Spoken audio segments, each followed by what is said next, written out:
Let us stand firm against any and all arbitrary authority that threatens the personal sovereignty of one or all. That which will not bend must break, and that which can be destroyed by truth should never be spared its demise. It is done. Hail Satan.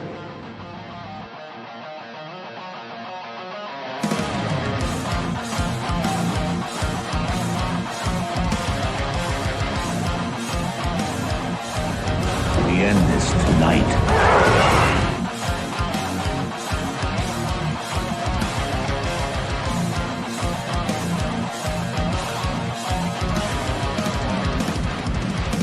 Won't you come and see how the devil's work is done?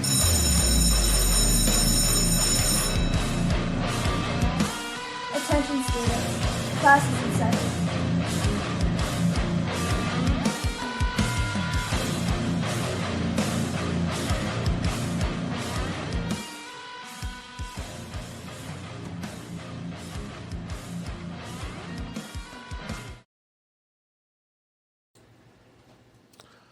All right, welcome everybody to a special edition of Satanic Study Hall.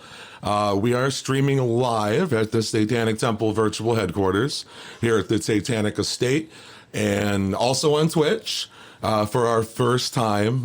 This has actually inspired us to start fucking with some video games here. Some Satanic Study Hall video game fuckery is in our future.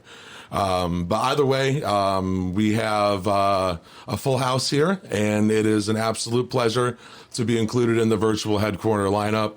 Thank you all so much for being here.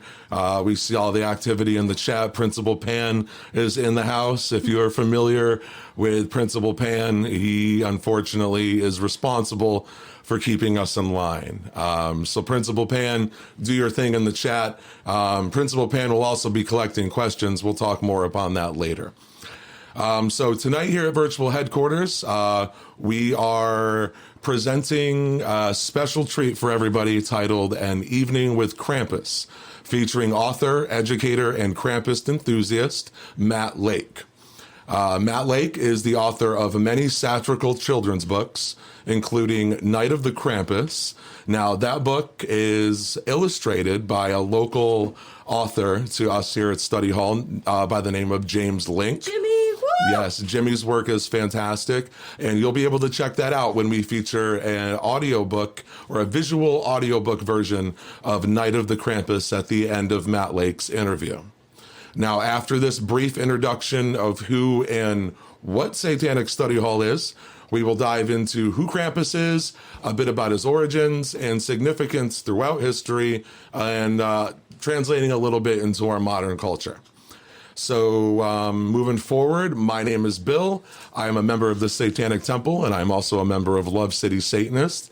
And today I am joined by... I am Johnny Voorhees. I am also a member of the Satanic Temple and of Love City Satanists. And I am strongly aligned with the Sativa Temple. That's just because he, just a little earlier to take the edge off. We're not face to face right now. Yeah, sorry, Johnny. Good evening, everyone. I am Father Al. Bless you, my children. I am also a member of the Satanic Temple, and I am joined tonight by Eros, who is one of the members of our Baphomet family. And Belial, Eros misses you very much. Well, we miss you too, Belial. They're friends now. I am Veronica, the valedictorian. I am sometimes on this podcast the smartest person in the room, with the exception of tonight and several other nights. I am aligned with Johnny Voorhees, and therefore by default aligned with the 7 tenets of the temple. I am a valedictorian. Oh, God. That's well said, Johnny. So for the last 6 episodes or so, I have been trying to get Johnny to introduce what Satanic Study Hall is. You're gonna put me on the spot. Just a little bit. I'm not going to ask you to. I'm not going to ask you to tell me how your week was, but I do need to know. Well, I just hit my microphone, a little party foul there. But I do need to know if you have the document open on your screen, can you tell our viewers what Satanic Study Hall is? I will do my very best. So, all right. What is Satanic Study Hall? Dramatic pause. Satanic Study Hall is a podcast. Duh. That was immaculately conceived in the dirty stable of Pennsylvania in July of this year. with the intention of bringing a bunch of like-minded degenerates and Satanists back into a classroom setting for a thorough education. Thorough? One or two things. I don't know about thorough, but... In Study Hall, we discuss Satanism from inception to modern day. We explore Satanism in news, music, movies, creative arts, pornography, literature. Porn. Or, as I like to say, so I don't have to say all these big words, everything's satanic. Yes, everything's satanic. Now, if there are any new students here in Study Hall tonight, be sure to introduce yourselves in the chat. Like I said, we've got Principal Pan in the house, as well as some of our patrons and Study Hall supporters and degenerates that join us every other Sunday. So if you have questions about the presentation, I can't make any promises based on how much banter and Zoom interference there is with this unique little COVID-based presentation we put together. But if we have time for questions at the end, we will definitely jump into them. So send a question in chat, and we'll try to get to that at the end. Now, also be sure to check us out at satanicstudyhall.com or on your favorite podcast platform. We are pretty much on them all. We put out episodes bi-weekly on Sundays, and the next couple episodes that are coming out feature Mason Hargett from the award-winning documentary Hail Satan, as you are so all familiar cool. with. Bill, that was such a cool interview. It was fantastic. Sorry, I dropped something. All right. Anyways, but yeah, so we also have Stephen Bradford Long joined us for part 2. Now, this is a Normie Satanist series that we're featuring. So definitely join us. And the next episode on that will be coming out tomorrow. So we would love if you would check it out. Shout out to all of our Normie Satanists out there. Yeah, there's a lot of us out there, that's for sure. Outside of that, you can find us across all social media channels. Facebook at satanicstudyhall.com. Instagram's the same. Twitter, you can find us at Satanic SH. And now here on Twitch, which is at Satanic_study_hall. Did I say that right? No. Is that right, Johnny? No. Yeah, I know you have it written down somewhere. No, the capitalization is... No, that's for Twitter. Twitter. Okay, yes, all right. But You still didn't say that. no, It doesn't for make a Twitter. difference. No, for Twitter I didn't though. say that shit. Twitter, you can find us at Satanic SH, where both the S's and the H are capitalized. Very important. But nonetheless, we are going to move forward and talk about something really special to us, and that is the goat farm. If you haven't been listening to the podcast, if we're new, we do have an interactive Facebook group called Satanic Study Hall Presents the Goat Farm. And that is an opportunity for our listeners to interact with each other, with the hosts. Every member of our panel on this rotating bench of degenerates that we have is featured. We've got Charmaine and the Bean. Aria's on there.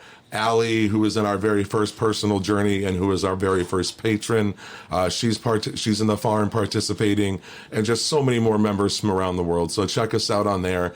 Just search Satanic Study Hall and the Goat Farm, and you'll find us there as well. We also, I do want to mention, we have some weekly art rooms in effect now, whereas there's a lot of artists in our satanic community. If you were used to going to a coffee shop or, in one member's case, a pub and doing your art, if you want to join the farm and join one of our art rooms weekly and just share your crafts with us while we all kind of sit in a virtual room and complete them together, I absolutely love them. And I did want to shout out the new art studio we have going on in the farm. Yeah, Also, we do have the Slasher app. If you want to reach out to us there, check us out. The Slasher app is new. We've been playing with that. I'm excited about that. There's a lot of interesting people. And the quickest way to drop us a line, overall, if you have a question, comment, concern, complaint, you want to tell us to fuck off, whatever the case may I do be. on a daily basis. We've gotten a few of them, that's for sure. Mostly around the Devil's Dictionary. Yeah, but that's a whole nother thing. So the quickest way to do that is by emailing us at satanicstudyhall@gmail.com. And now that we've gotten all that little official business out of the way, I think it's time to officially begin our Evening with Krampus. What do y'all think? I think it's time to officially begin with a joke. A joke? Sure. Let's hear it. What you got? Chuck Norris and Krampus have in common? What? They both like to engage small children. # prosecute children. Prosecute Chuck Norris. There's a couple of people out there that have been waiting for Chuck Norris to pop its way into this presentation. So I guess that happened. Well done, Johnny. Thank you. You're looking at me right now. I'm giving you the thumbs up. All right. On that note, gentlemen, have you done all your book reviews like I asked you to do? No, I just copied yours. Headquarters, they all paid me to do their homework for them. Plagiarized. All right, real quick before we go, Johnny, could you move? Johnny, could you move your microphone closer to you? We want to hear People are your saying you're a voice. little low. Can you move your microphone a little closer to you? Is that I better? can't see. I'm looking at the notes. I don't know if people can give us the thumbs up in VHQ if that's a little better. We got a couple of private messages that Johnny is a little low, but not a bad thing. all right, we'll work on that. Let us know if that, Johnny, just say like ABC or something. A, B, C, D. All right, if that sounds good, give us a thumbs up in chat. If not, we'll work on it. Veronica, go right ahead. All right, everybody, A Night with Krampus. Who is Krampus? Krampus is a Christmas concoction of pagan myth originating out of the mountainous alpine region of Europe, which spreads across Greater Austria, Germany, Northern Italy, and all the way to France, which I did double check, guys. I looked at those maps. He is a demonically frightening creature resembling a goat humanoid not too different from our own Baphomet, which, in my opinion, may explain some of the appeal of Satanists, the affection that Satanists have toward him. In his mouth are sharp teeth and a long serpent-like tongue. On his head are daunting horns, and fur that covers his body is usually depicted as being either red, white, or black. He has one cloven hoof and one beastly clawed foot. Beastly. Sounds like one of my ex-girlfriends, actually. Oh, Al, I'm sorry. Not as sorry as I am. I've seen her. It's 100% accurate. Oh, Krampus' no. hands are adorned with razor-esque claws, perfect for snatching children. Wait, Al, does that sound like your ex-girlfriend too? It's like you all know her already. Annually, men in these dark, treacherous pockets of the Alpines would dress up as the creature to ward off winter spirits. Villagers also believed that Krampus and his Purkten, as Matt Lake calls them, Purkten, which are, a definition, unlikably bastardly elves, as our own Bill has deemed them. The little fuckers, the Perkton. May they all burn. No, the Perkton are actually pretty chill. Roamed the mountains of the Alps, causing trouble. The Purkten would whip lazy villagers, bad children, and drunkards.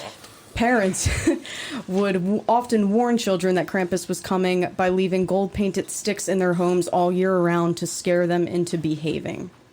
But, guys, our favorite thing happened. Well, our favorite thing entered the region. Do you know what that was? Christianity? It was 12th century Christianity, Johnny. That's my It was favorite correct. I era. like 13th century No, better. it's 11th was not. better. And with it, Shut can you up. guess I'm what kidding. it brought?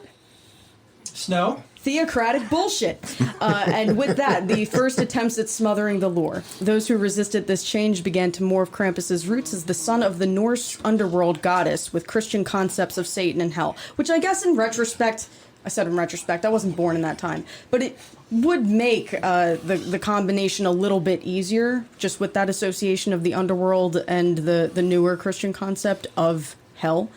The addition of eternal chains and the reckoning of potentially being dragged down to hell conform to expanding Christian dogma taking hold in the land. In the centuries to come, the evolution of both St. Nicholas and Krampus created an unlikely partnership. They became BFF. Just a bit. Krampus arrived first to punish naughty children the night before old St. Nick would arrive on his feast day with goodies for the righteous. Fuck the righteous! Yeah, what they said. I missed that cue. We're all in concession. So let's talk about the night before the righteous get rewarded. Krampus night, or Krampus Lof. The night before... Krampus knocked. Krampus Nacht. You're Knock. right, Yeah, Bill. there's some Nacht. phlegm. There, I'm doing it. Knocked. There we go. That's better. It's not the Headquarters- Rona, people. No reason to be scared. That's better. Good point, Al. The night before the Feast of St. Nicholas, December 5th, is Krampus Nacht, where Krampus has his night to roam. No. People celebrate clad in costumes complete with wooden Krampus masks, bells, and fabled chains, while running throughout the town parading and frightening all in attendance. This sounds like Johnny and Bill every Tuesday night. This is known as Krampus Run, or the Krampus Loft, which has regained modern popularity throughout Europe and recently the United States. Adults and children alike fill the streets and join in on the festive lashings. Nice. The night of the Krampus includes the half-goat, half-demon himself appearing to each house to beat the children with birch sticks, another favorite word of Matt Lake's, throw them in his sack, and carry them down to hell forever to serve. Our dark lord, serve him or read the wrath of my children. I will beat them with the birch sticks. I couldn't have said it better, Johnny. That was perfect. Thank you. It is customary to leave out Krampus's favorite drink, schnapps, which we're a little bit acquainted with. Yeah, in virtual Study Hall. happy hour, everybody. All right. As an offering, Satanic Study Hall and Matt Lake kept this tradition alive and destroyed a few bottles of Rumpelmints to celebrate us being invited here to VHQ, which again, thank you guys so much. We are so happy to be here. Yes. We've had a lot of fun through this whole journey, and this night is just adding to that. And yes, I can personally attest to how dangerous the Rumpelmints can be. And if you want to see some of our fuckery from the last time indulging in this horrible, horrible Rumpelmints, go check out our Patreon. I told you not to talk about that, but he did. Shameless plug. Damn it, Al. The day that precedes is a day full of rewards for all of the children that were fortunate enough not to suffer the wrath of Krampus. Children leave their shoes out, and if they haven't been dragged down to hell, they will find treats in their shoe to reward them. Or dog shit. Yeah, like deer shit. I was just thinking like cat turds, but yeah, completely inappropriate. All right, so this is a continuation of the smothering of Krampus, actually, and this is something I didn't know, which is why I added it. I found it interesting, and that is Hitler's Christmas confusion. Yes, we just brought Hitler into this. The high and late Middle Ages were not the only tough years for the beast. While Germanic fascism reigned in the 1930s, Adolf Hitler, along with his head propagandist, Joseph Goebbels, sought a regional return to Nordic and pagan tradition in order to unite the German people under Nazism. Germany saw the restoration of solstice rituals, evergreen and Yule customs, and sun wheels to replace Christmas stars. This was also a means of undermining remaining challenger powerhouses like the Catholic Church, who in Austria still reattempted to ban Krampus activities like dances and costume making. However, ironically, Hitler's encouragement of German folklore, when clashed with various nationalistic crackdowns, still seemed to have generated an artistic revitalization for Krampus. Many traditional wooden masks you see today were carved during this decade. And that's really interesting. I am a complete history nerd, but I didn't know that Hitler went so far to reintroduce, pagan mythos into the culture, and not like, just because it was cool, but to accumulate power. But yet the Austrian Catholic nationalistic party that formed during that time wasn't having it. So they did clash, and a lot of the cool wooden masks you see were apparently made between the 1930s and the 1940s. Sounds cool. So, I guess it's on to me now, because I have a part in this too that I copied word for word. I copied it word for word from the valedictorian. All that hard work changing Did Veronica write this for you, Johnny? Right? Yes. Now I have to read all these big words that I don't know. So, and now with all this talk about tradition and shit, we will talk a little bit about Krampus cotton and Krampus being featured on holiday cards. Yes, I said holiday cards. With the popularity of Krampus steadily growing through Europe in the 18th and 19th century, the use of Krampus cards, or Krampus cotton, became popular. Sometimes Wait, can you say that again? Krampus cotton. Can you say... Oh, thank you. I love his German accent. Became popular. Sometimes introduced with Gross von Krampus, which means greetings from Krampus. I don't know if I said that right. I think it was more along the lines of I think you're the Gruß. only one of us who have said it correctly. Is it Gruß? Gruß von Is it Krampus, Gross? maybe? Gruß von Krampus? That's close enough. Okay. Sorry for butchering in advance. I said that. These cards usually have humorous rhymes and poems. In some, Krampus has sexual overtones. He is pictured with buxom women. Buxom, that's a Buxom. good word. That's a good word. The most popular and illustrative Krampus cotton originates out of Austria, in particular by the artists working for the Wiener Works.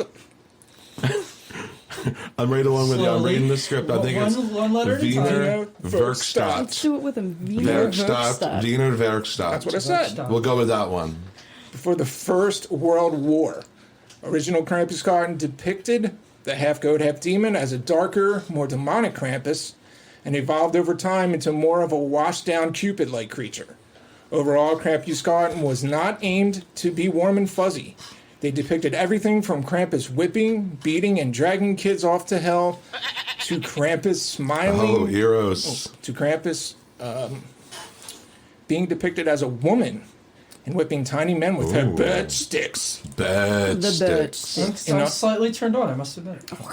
And another example, there is a smiling woman holding a defeated Krampus in the air by his hoof, which spawned some rather interesting gender politics.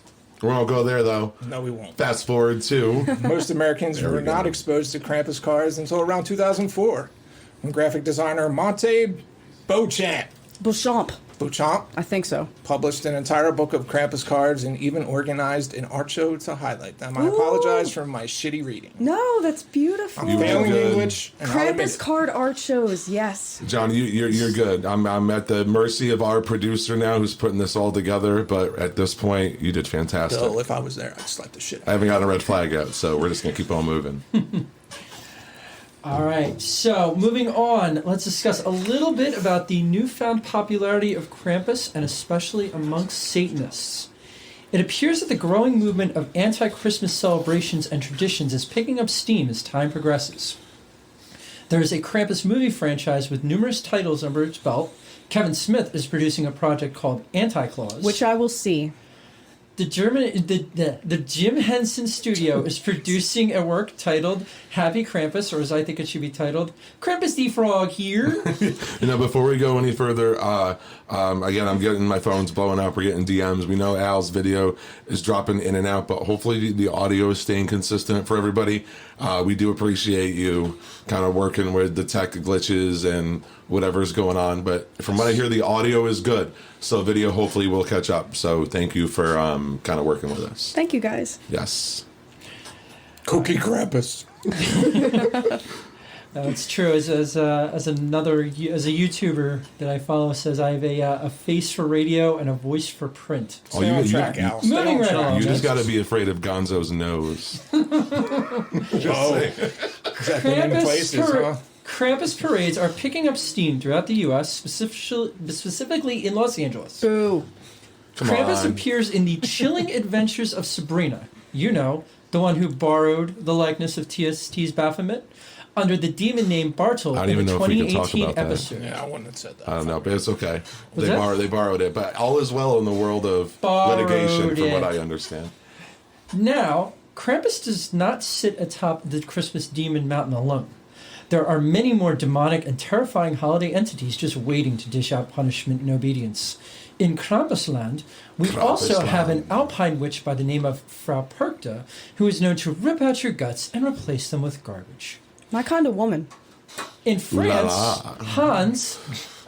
Hans Trapp is a French devil worshipper who resides deep inside the forest until just before Christmas, where he dresses as a scarecrow to scare the little buggers into behaving. I'm sorry, but I can't be scared by a guy named Hans. You've never met Hans. Hailing from Germany. Hailing from Germany! 340 pounds! Belsnickel Sorry, Father. dispenses both sweets and justice depending on your behavior throughout the year. Have you been admirable or impish? I don't know, ask Dwight Schrute. I fucking love that episode. I know Thomas was played that in one of his videos the other night. That was awesome. One of my favorite scenes and episodes. Icelandic lore brings us two Christmas legends. Jólakatern, a Christmas cat who will pounce on you and devour you whole for failing to receive new clothing as a reward for hard work and good behavior. That's a cool fucking cat. As well as Grilla, who is an ogress who scoops up, cooks, and eats children who struggle to listen to Mummy and Daddy. Grilla also has 13 children. Look into them. 13 children. I wonder if that number is on purpose. They are called the Yule lads. All right. I think that kind of brings us to the end of our little piece here. Am I right? You Yes, are sir. right. It is time to begin our interview with our featured guest, Matt Lake. As mentioned before, Matt is a author, an educator, a Krampus enthusiast who has written such books as Weird Pennsylvania and Weird Maryland. Please check them out, especially Weird Pennsylvania, and is featured in various other books in that series. Other works of his include Here Be Monsters, Gothic Poetry, and Night of the Krampus, which we will be playing a visual audiobook of at the conclusion of our interview with him. On that note, degenerates, we present to you our sit-down interview with Matt Lake. Enjoy. Enjoy it. With us today, as you can see, we have author Matt Lake with us here in class. So welcome, Matt. Hi, it's good to be here. Fantastic, and it's great to have you. So without wasting any time, we've done a brief introduction of you so far, but could you tell us a bit about yourself, a little bit about your background, and who Matt Lake is today? Well, I'm basically a word nerd. I like exploring words, and that was my strength in school, but I grew up in England, in the middle part of England, Birmingham. And me and Ozzy Osbourne, we're from the same town. Ozzy! And we all sound like that. The edges have been completely knocked off my accent because I needed to be understood. He didn't need to be understood. He can sing clearly, but, the rest of the time he's just, talking like this all the time. Sharon! We all talk like that. Yeah, we're very slight. The brain damage, the brain damage and the drugs and this is how Birmingham people sound. I came from there, and I, have been traveling the globe ever since, picking up careers and interests along the way, and that's about it, really. I'm just a global traveler who just settles in places and then stays there for 5 years and moves somewhere else. Very nomadic. And we've introduced you and talked about some of your works briefly, but can you tell us about, before we get into the Krampus material, some of your science and technology writings, books, and history as far as literature of that kind? Well, I come from a family of chemists. My uncle was a doctor of chemistry, and so I was fascinated with all sciences. I studied them all for quite a length of time, even though I'm basically a linguist by training.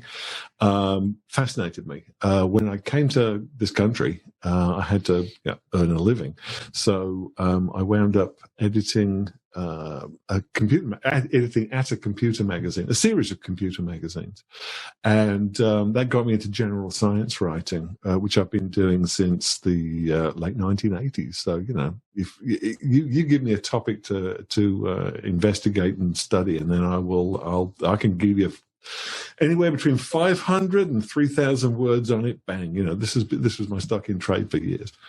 I'm excited because one thing I wanted to plant for everybody here at Virtual Headquarters is Matt will actually be joining us on a podcast separate from Virtual Headquarters here, where we're going to dive into a lot of the stuff that may pique your interest as we go through our material here.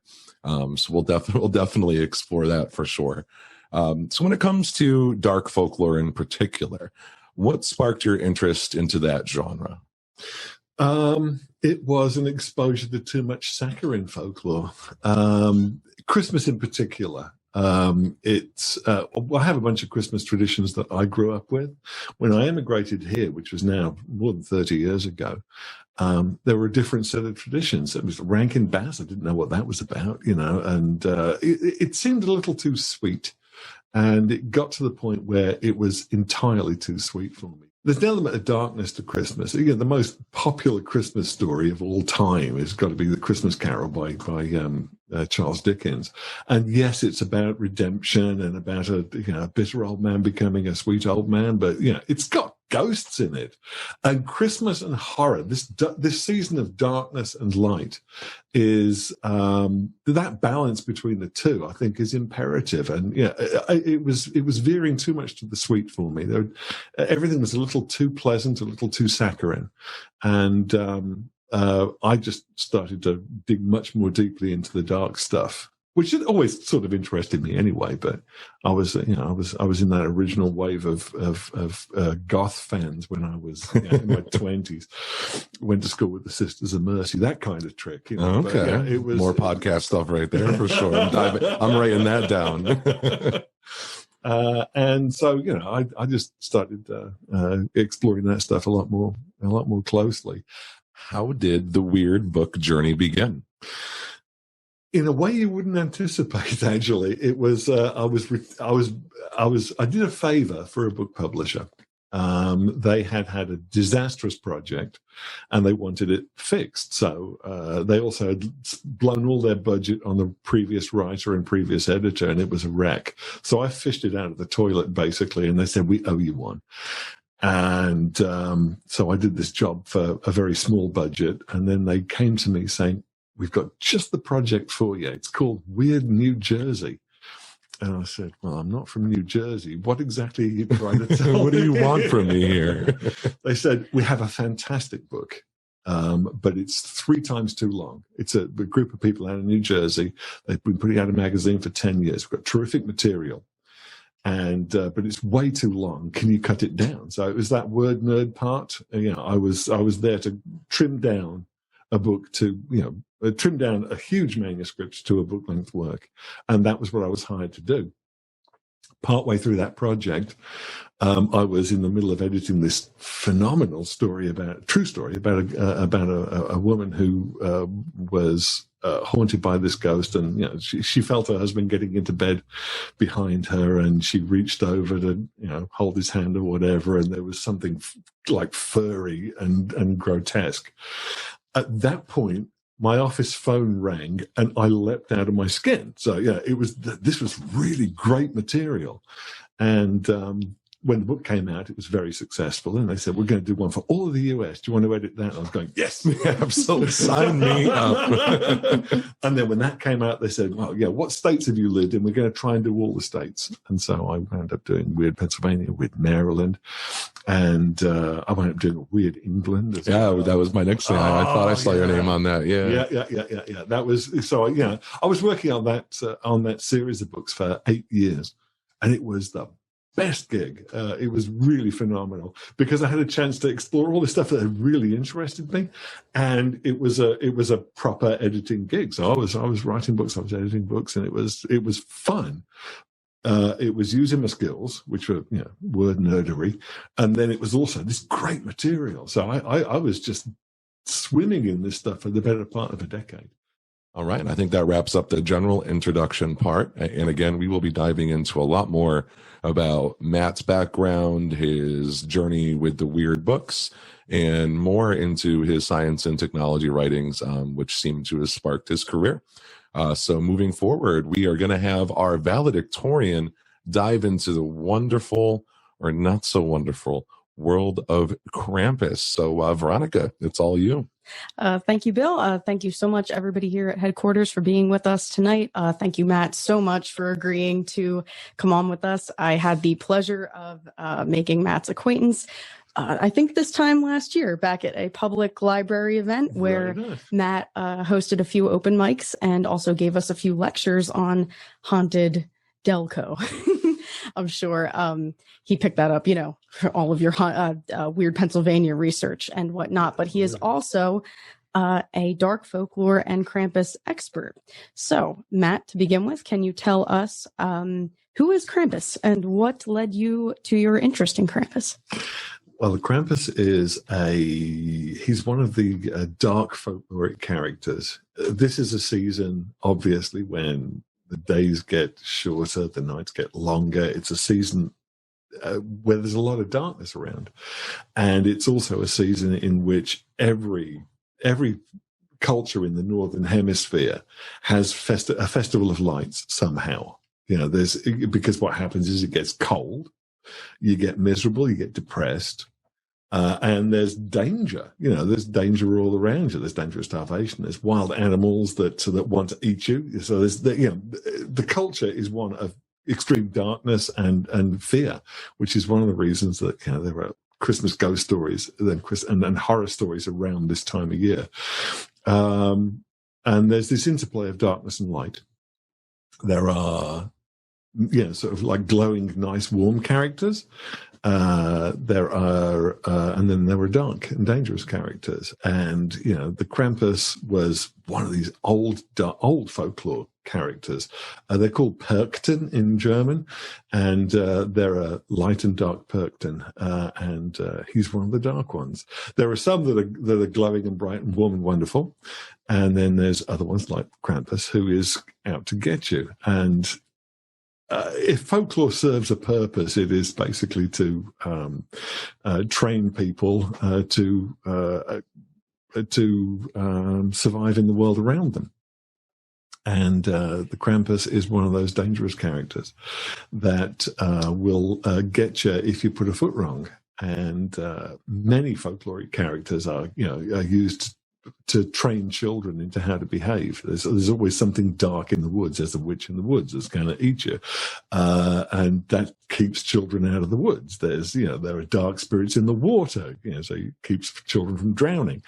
And the Krampus, as he has evolved in folklore, has become this agent of retribution. If you behave badly, then this character, who is huge, he has horns, he's got a huge long tongue, he's got a fistful of birch whips in one hand, he's got a sack in another, or a basket in another, and if you take a wrong step, will thrash you.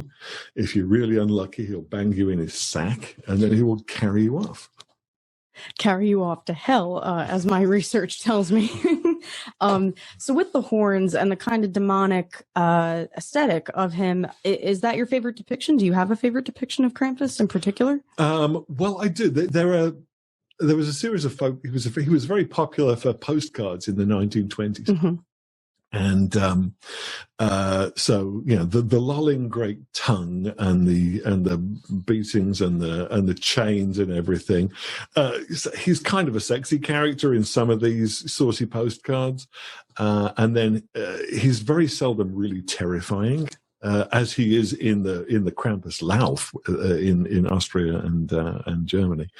I got to admit, one of my favorite, and it would be my favorite because I worked with this guy on an illustration. Jimmy Link. I think another person we're both acquainted with. Yes, indeed.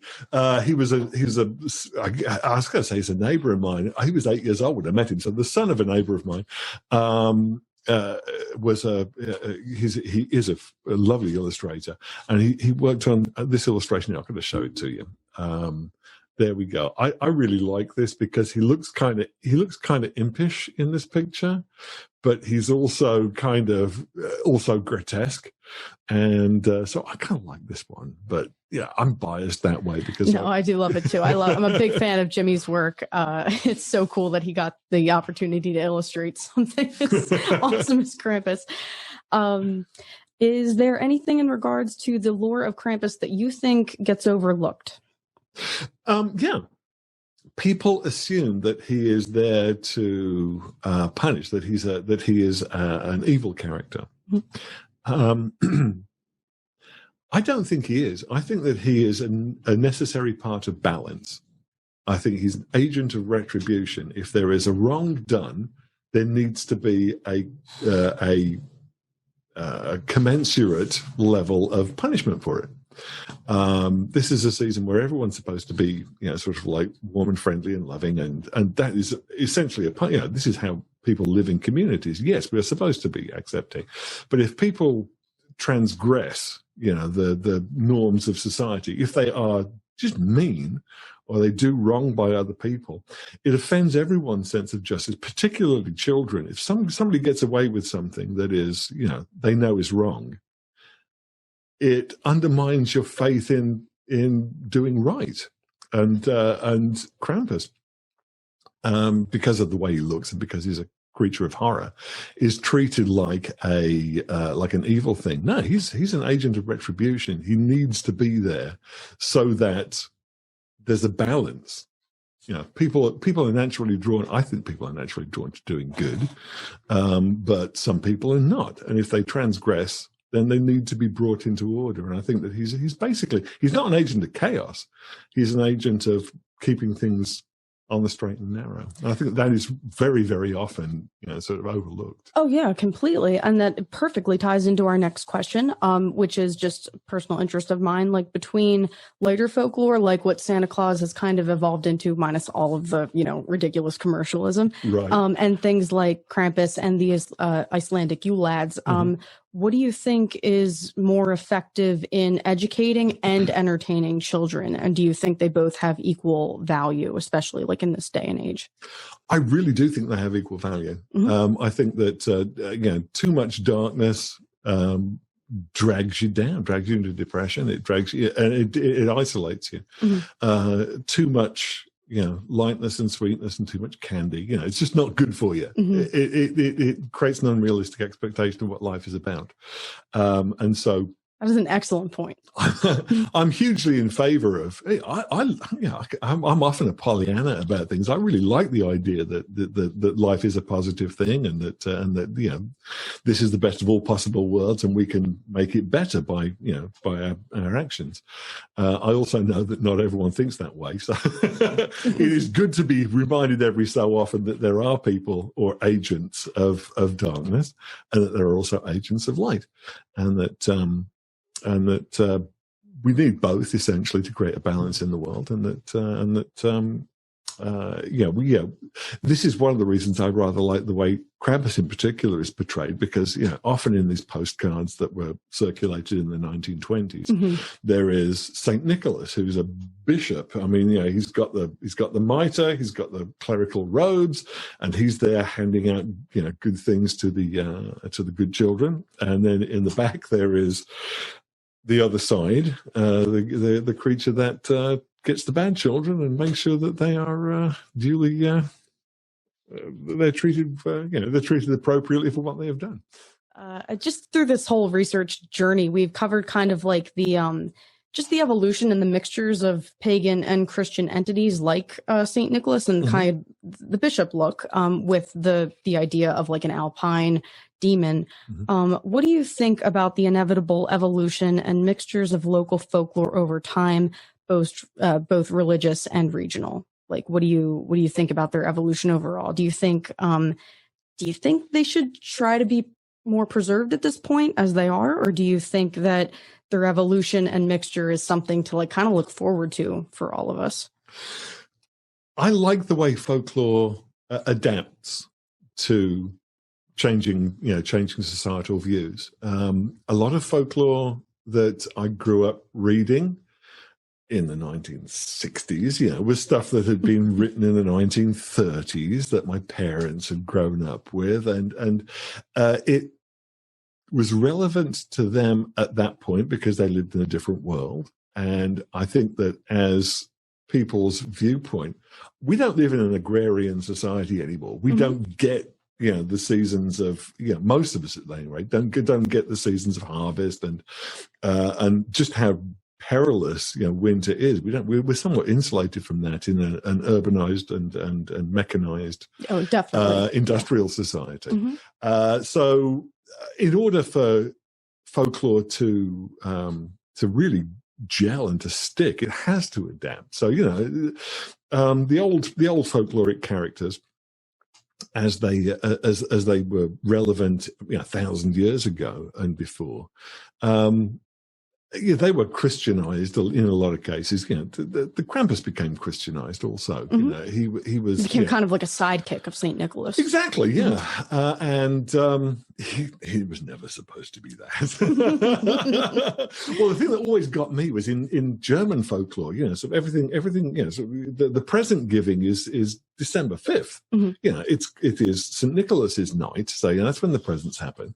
And by the time 3 weeks later, when they celebrate the birth of Christ, when that happens, there's a creature called the Christkindl, who is it's German for Christ child, but it's a woman and glows. So this is actually one of the Leitperkten. It is completely it's a Christian stamp put on something that's totally not Christian. It was relevant, I guess, at the time, but I always thought why is the Christ child a fully grown woman? And that made no sense to me as a kid. It still doesn't, except that historically that's what had happened, and it was relevant to them at the time in that situation. In this Alpine situation where everyone went to a Catholic church, it doesn't make a tremendous amount of sense now, and so things do have to adapt. Oh, great. Yeah, no, I completely agree. And I'm really interested in, just because I meet a lot of different people who are like, they take a hard stance, like, no, this as it is right now needs to be preserved. But, if you look at history, just if you are a history nerd, I think like you and me both are, that things naturally mix over time, for the better or for the more interesting. So thank you so much. I think that ties up our Krampus questions. Thank you so much again, Matt, for being, this beacon of intellectual stimulation for me and for all of us here at Study Hall. All right. So, we're going to give the floor to Al, and he's going to kind of wrap things up with some questions for Matt, and we will move on with our what has so far been a pretty fucking awesome presentation. So, Al, it's all you. So a friend once told me, do what you love and you'll never have to work a day in your life.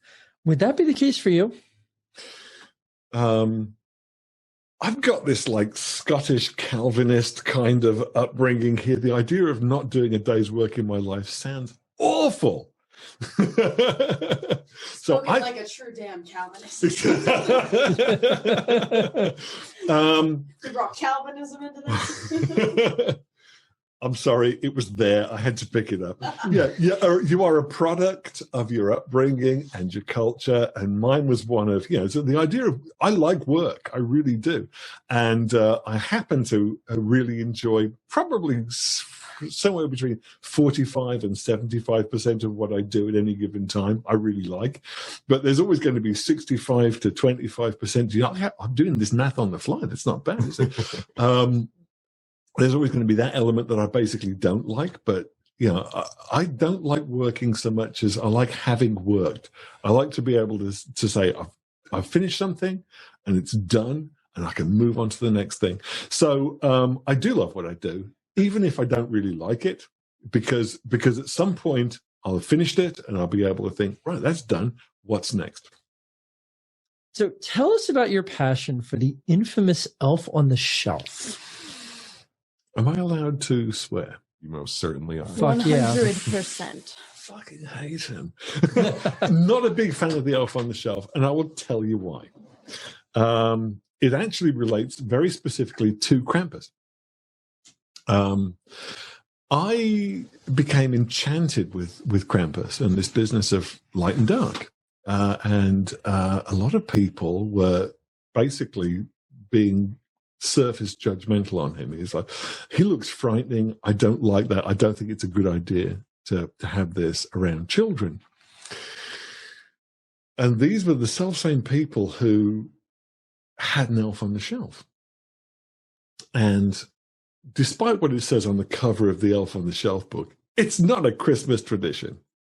What it is a 10-year-old creation of a soccer mom and her mom, and the twin of the soccer mom who was a merchandiser. It was very cynically created to shift product. The Elf on the Shelf was a toy that they could sell for a really inflated price. And when I read the poetry, I can't believe I used the word poetry. When I read this doggerel garbage of the story, I thought, this isn't even well done. And when I looked at the pictures, the illustrations, I didn't think they were well done. I thought that it was they weren't up to Matt Lake's standards. Hey, I was an editor for 15 years before this had happened. I didn't even dare call myself a writer. And this is another thing about I didn't dare call myself a writer until 8 years after I'd written my first book, because it felt like a presumption. And then there were these people who could not write, who put this thing out to sell products. That was so, there's a whole lot of resentment I have against the Elf on the Shelf, not least because it wasn't even okay. I've hit on the quality of the product and the motivation behind the product, and the fact they called it a tradition, and it wasn't a tradition. It's false representation. So it was a false representation of a product that was designed to extricate the hard-earned money of parents in order to placate their children, and that stuff really bugs me. So apart from all of that, you have a character here that is essentially a spy in your own home who, by his own admission, will rat you out to the big guy. You can tell him secrets, but you can't touch him. But you can tell him your secrets because he's your friend, but he will rat you out to the big guy. Everything about him just seemed like really devious and unpleasant as a character. Whereas the Krampus, who was being reviled by these self-same parents that were, that had the elf on the shelf for their children, the Krampus is a just agent of retribution, and this guy's just a sneak. So I loathe the elf on the shelf with a deep and abiding passion. And when Jimmy Link, who illustrated my Krampus book, and the year after we brought the book out, we were out going to events and like, basically touting the book and doing Krampus fun things. He and I dressed up as St. Nicholas, and he and his brother dressed up as Santa Claus, and we just rampaged through Baltimore for an entire month, and it was great. But during this time, we would go home. Or go back to our Airbnb, and we'd have a couple of drinks, and we'd basically think of ways in which we could like punish the elf on the shelf. And we wound up with a book called 50 Ways to Off an Elf, where hang him by the chimney with care, sort of like have him trampled to death by the Rockettes. Bury him with a stake of holly through his heart, anything Christmas related. And, Jimmy was there, sort of like driving from place to place. Jimmy would be there sketching out this stuff, and I'd be coming up with the lyrics, the description. Some of them were verses. The Grinch used the elf as a toothbrush, for example, and so that was a fun little poem to write. Anyway, so. What was the question? Tell us about your passion for the infamous elf on the shelf, and I believe you've answered that. So, do you think the elf on the shelf is supposed to be kind of like a ripoff of Krampus, or just a pale imitate, like a pale cutesy, innocent version of it, or what do you think comparing the two? Well, I have respect for Rankin Bass. I really do. Frosty the Snowman. Fine, sort of all of these things, but they are not folkloric. They're designed as entertainments, and they were designed to turn a buck or two, and I totally respect that. It's an entertainment that's designed to. This thing was designed and marketed as a tradition, and it's fake lore. I mean, it's not a tradition at all. And as a consequence, I think it's pernicious because I think it undermines the spirit of Christmas more than anything else. That's the notion that sort of you have a gift giving season where family gets together. I love those things because every culture during winter, people have to get together. You survive in a season of harshness by getting together, getting drunk, eating, because it elevates your mood and it makes in the midst of darkness, which brings everybody down, and cold, which brings everybody down. You create ways to celebrate together. There's fire, there's flame, there's feasting, and there's just general conviviality. These things are the good things about this season. And having some sneak rat you out to the big guy is not a part of that and shouldn't be. So wrapping things up, thank you again, Matt, for sharing everything with us. How can our audience and our listeners find your books and material? Well, a lot of the books that I wrote for other people like the weird books, for example. You can find them at bookstores and online bookstores.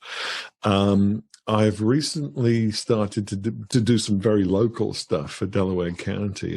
A wonderful colleague of mine with whom I've been writing for the better part of 6 or 7 years, a woman by the name of Laurie Hull. She and I have brought together a series of dark history stories based around media, the county seat of Delaware County, Media Gothic. We do a book. We do a walking tour of media, and we recently brought out a book which this feels like vile touting, but I'm really rather proud of this thing.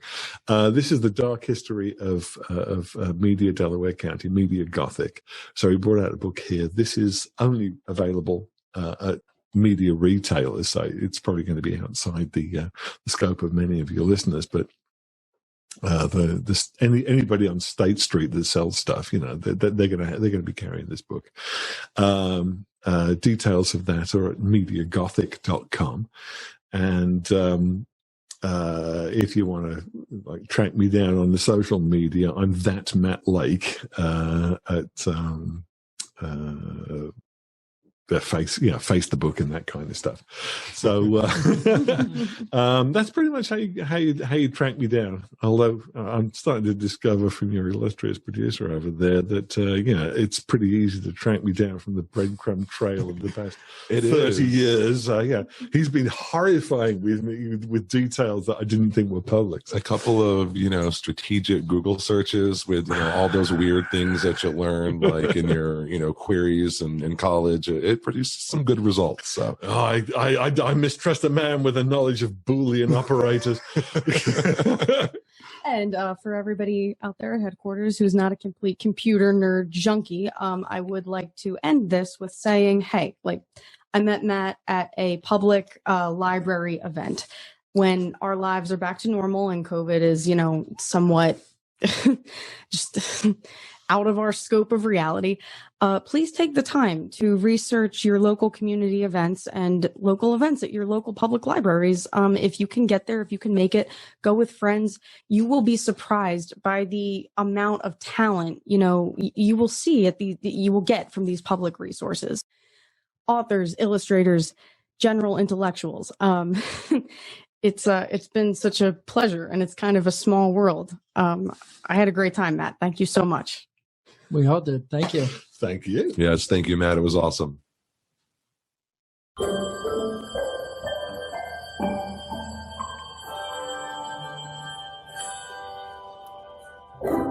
Halloween's over. Thanksgiving has passed. The trees and the lights have appeared at last. In the stores, all the Christmas stuff's out on the shelves. The tinsel, the snow globes, the lights, and the elves. And right about now, it can hardly be missed. The grown-ups start talking about Santa's list. Are you naughty or nice? They all want to know. And each time that they ask you, anxieties grow. You try to be nice, or at least, well, you should. But what do they mean? Because no one's all good. We all get annoyed and do things we regret, even grown-ups. And yet we forgive and forget. Good. So what about Santa's list? Naughty or nice? Well, I'll tell you. But listen, I won't tell you twice. This secret has been kept for many a year. Santa just keeps the nice list. There's no need to fear. If you're basically good, you will get your reward. If you're rotten right through, then prepare for my horde.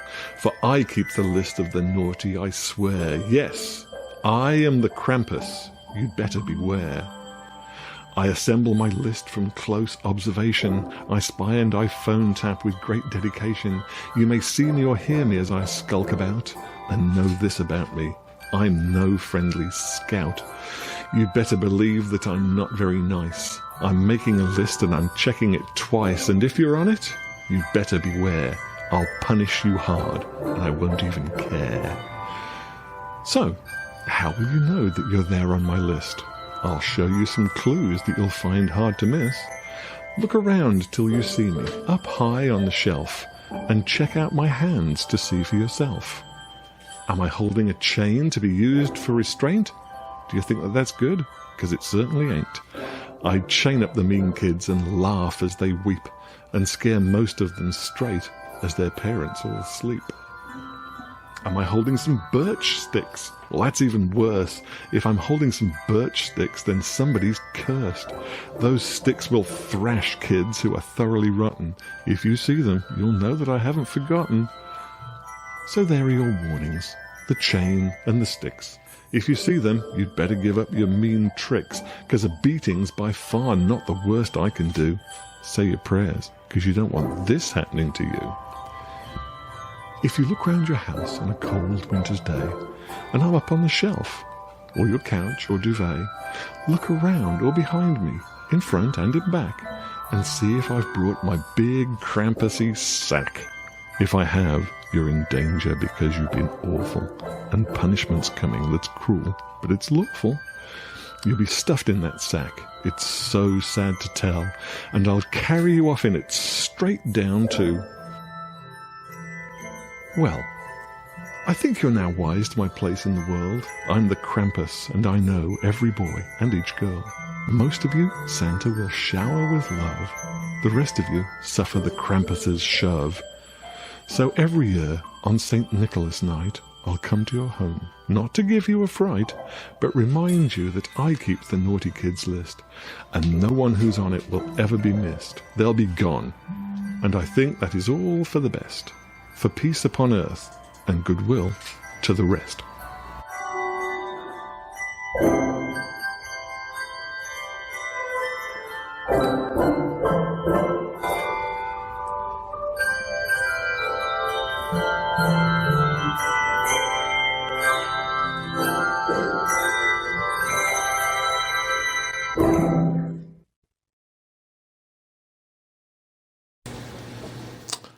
All right, welcome back, Degenerates. That was awesome. Thank you so much, Matt Lake, for being a part of the special virtual headquarters presentation.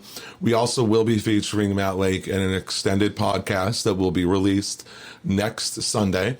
Definitely check that out. We go into Matt's background with his scientific literature, his journey from Birmingham to the States, and how he got involved into the weird book journey, and more in his interest into dark folklore. So very happy with how that interview went. And once again, thank you, Matt. That was fantastic. Some special thanks and shout outs. I know it's getting late. We're going to wrap up here. I really want to thank the VHQ staff. I was part of the Halloween special. I mean, I was active. I was logged on most of the evenings. It was fucking awesome. It was engaging. It was theatric. It was enthralling. It gave me something to do in this fucked COVID world. And the amount of effort that goes into these presentations. I know some people were watching us on Twitch. This is new technology and new form, but the amount of work that goes into everything that you're involved with virtual headquarters is phenomenal. So huge shout out in Ave Satanas to everybody involved in putting this whole thing together. Thank you so much. We had a blast putting this presentation together and working with Matt. Our Krampus Carol, if you have not seen it, came out phenomenal. I mean, I was humbled. The amount of work that other submissions put in was unbelievable. The 23rd was a night to remember. The judging, the panel, we had Krampus, who might have been a little bit of partial to our satanic carol, but nonetheless it was fantastic. So thank you everybody who tuned in and was a part of that. Thank you for running the carol contest, and thank you for Matt for writing the lyrics to Decked in the Halls. It was fucking awesome. So on top of that, we had a little bit of an issue with our Krampus Carol, and we kind of rolled with it. We had an idea we went back and forth on about some elves on the shelves, and so they ended up being 3 elves, ended up being convicted and executed for their horrendous crimes against Satanic Study Hall. Father Al, can you tell us a little bit about what happened there? I'm sorry to have to do this. Well, from what I heard from Headmistress Olga, these elves were the ones behind a rash of fuckery around the study hall. Headmistress Olga unfortunately had to find them guilty of ratting out Principal Pan's stash of Playboys to Santa Claus, playing Pearl Jam on the Satanic Study Hall loudspeakers. Fuck Pearl Jam. Pearl Jam. Streaming my Father Al's confessional to the school's OnlyFans account, replacing the Devil's Dictionary with the Best of Tourette's guide. Holy shit! Bob Saget.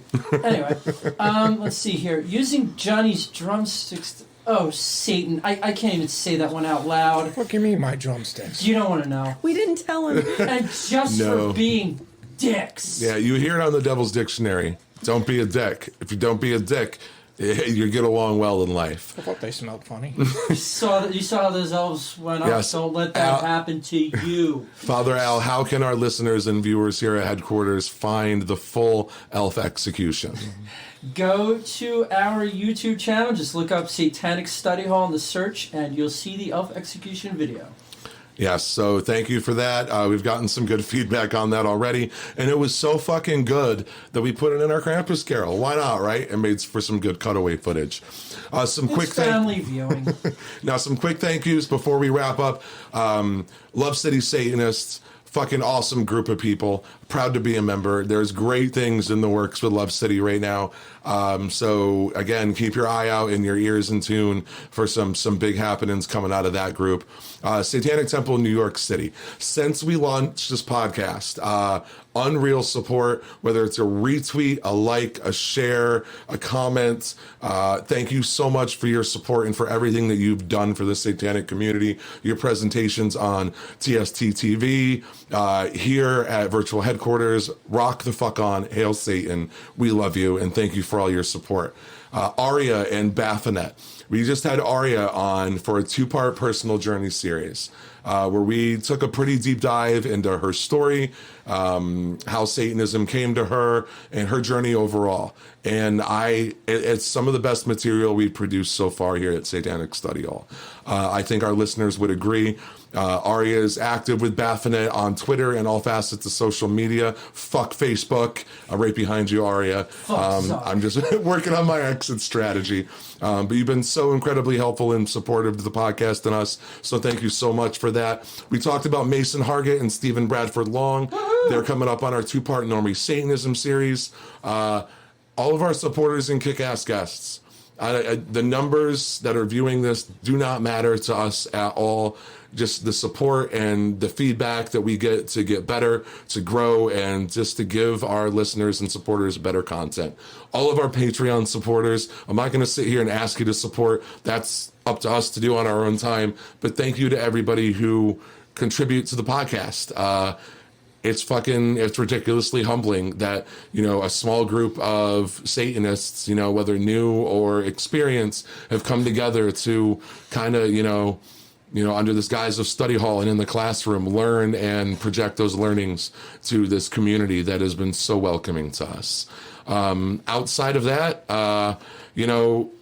every episode that we've been able to put out has been almost raising the bar from the last. And that has been only because of Al and Dennis and Veronica and Johnny. Behind the scenes tonight, we have Tyler producing this. Tyler created our logo.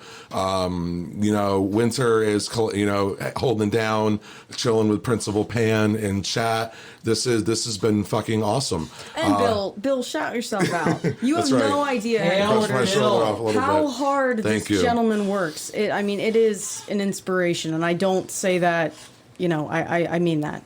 Well, thank you all. And we can't forget about Eros's cousin Belial. Yes, Belial. Belial is a troublemaker. Belial is chilling with Dennis tonight, holding down, watching the presentation, giving us some feedback. But we do have Eros. Eros is vocal. So it's been an incredible 6-month journey. Now, I think we do not have time for Q&A, so it's time to say goodnight. Thank you all for being here. We are going to wrap up this presentation with a special Sol Invictus invocation that was crafted and put together by our own Father Al. So I am going to say, Hail Satan, Ave Satanas, and from the bottom of my little black heart, it has been an absolute pleasure. Team out there, anything you want to add before we go? I just thank everybody for tuning in and for being here. And thank you guys for allowing me this great opportunity to be part of this podcast. Yeah, what that guy said. Thanks to our amazing team. Thanks to all of our supporters. We couldn't have done it without you. And we're only looking to bring bigger and greater things forward in 2021. Hail Satan. I again, what they said it perfectly, but I want to say thank you to everybody who turned out tonight, everybody who is a constant supporter of ours, who's active in the goat farm. It's a beautiful community. Probably the first beautiful community I've ever been a part of. I love my brothers, and when I say brothers, I mean co-hosts here. They are fantastic, very intelligent, and hilarious men. And you know, this Christmas, this has turned from a commercialized concoction of bullshit to, like, it's taken me back to the folklore, the dark ages, which I love. I absolutely love. So it's nothing but an educational experience all the time. Thank you guys so much. I hope you had an awesome holiday. And we have been told, our producer just whispered in my little ear and said, there's no fucking orchestra to rush us off stage. So we're going to come back after you hear the bell. We will come back. We will have our producer kind of feed in some questions, and we'll shoot the shit with y'all in the room. So on that note, we love you. We'll be right back after we close up here. We're going to steal this presentation for an actual podcast because we're greedy as fuck like that. But nonetheless, we love you. Hail Satan, and we'll be right back. My fellow Satanists, let us rejoice as we celebrate this Sol Invictus. While the days may be cold and dark, our bodies and spirits are kept warm by the light of Lucifer, the morning star, the light bringer.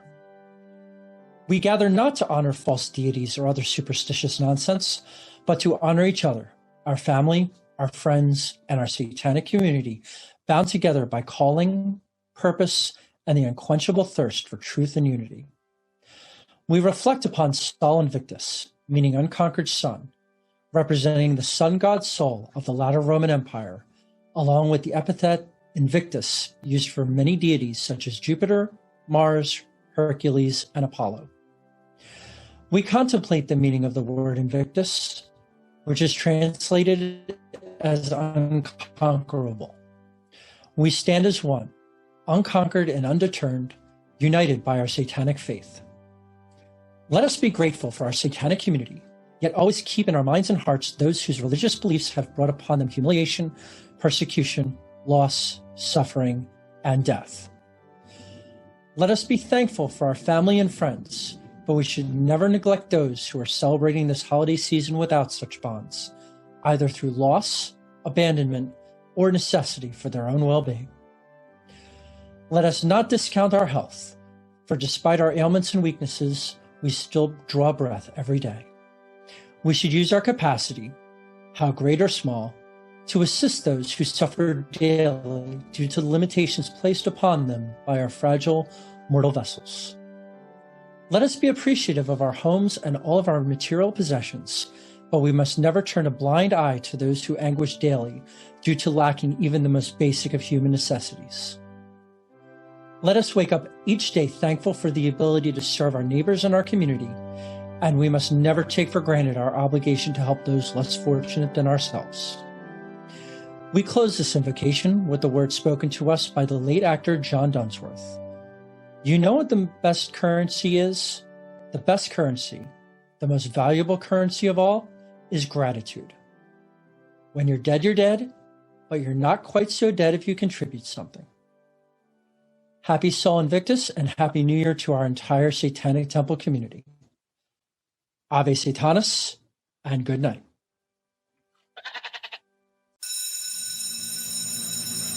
Class is dismissed.